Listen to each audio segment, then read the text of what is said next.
Hi, welcome to my kitchen. I'm Mary Lou, and tonight we are making enchiladas. Now, I've already got things started, so I'm going to catch you up to speed on what I've done. I've been working on cooking my almond tortillas, and you just have to warm them up on both sides just to make sure they're cooked well.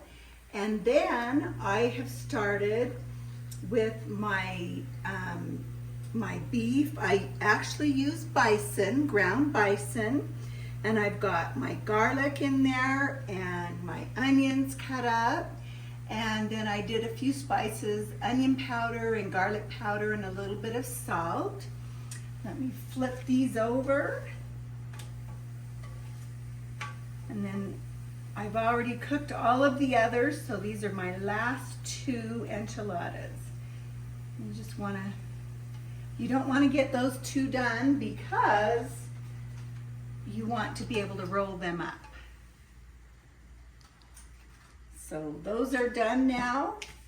So now we will add the remaining ingredients, which are the diced chilies. And I use organic diced chilies. I found an enchilada sauce that I really like, and the reason why I like it is because there's no sugar in it. So because a lot of the enchilada sauces have sugar, so this is a very natural enchilada sauce.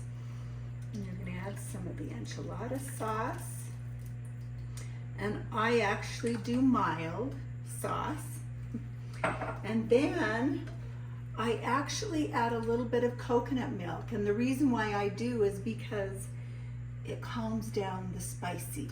Now, if you like really spicy, then you probably don't need the coconut milk, but we don't like it too spicy at our house. And then I'm going to add the spices in, and we'll just turn this up and let it simmer.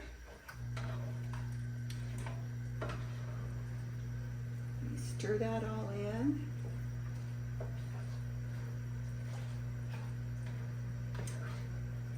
And then we'll let it simmer for just a few minutes. And then I've also already turned my oven on to 350. So we'll just let this simmer for about 5 or 10 minutes before we roll the enchiladas. Welcome back. It's time to do the assembly of the enchiladas. Now, I did let it simmer for a few minutes to get the spices all combined and the aroma. Oh my goodness, it smells so good. So now I wanted to also let you know that I use bison. Like I said before, you could use grass-fed beef. The bison is healthier, and that's why I use it, because it's less fat. You could also use chicken if you wanted. So, and you could use red enchilada sauce, whatever you prefer. So make it what you like. Okay, so we're going to just put a little bit of the sauce in our enchiladas and a little bit of the cheese in. And then we just roll those up and put them face down in the pan. Okay, I'm doing my last one here to go in this pan. And now remember, you can use Manchego cheese, or you can use a dairy-free cheese if you need to use dairy-free. And find mozzarella cheese would be good. And then you roll this up. And then the last step is you take the remainder of your enchilada sauce and spread that around. So I just pour that over top and just kind of spread it around.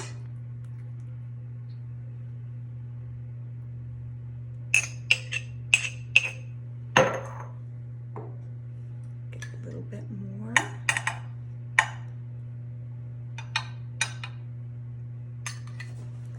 And then you'll put the cheese on top.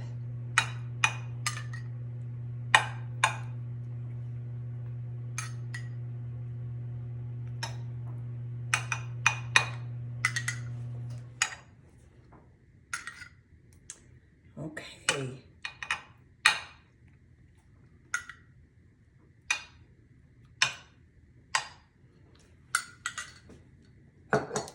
Then we'll put the cheese on top.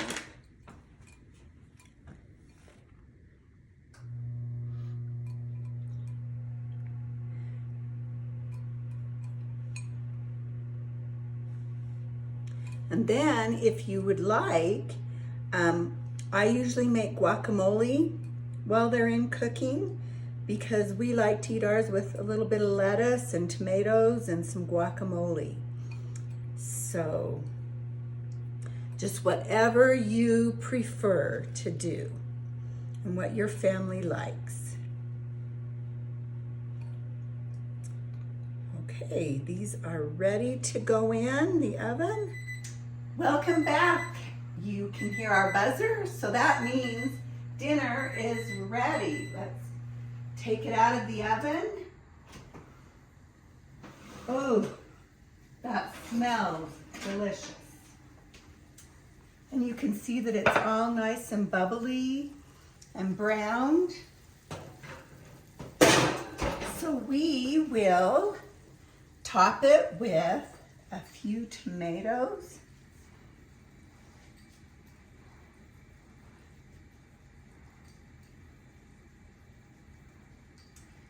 And oh my goodness, it smells so good. I am ready to eat. So we'll just top it with a few tomatoes, and then you can, on your plate, put some guacamole and some lettuce. And there we go. Okay, dinner is served. Thanks for joining us. Hope you enjoy it as much as we do. We'll see you next time.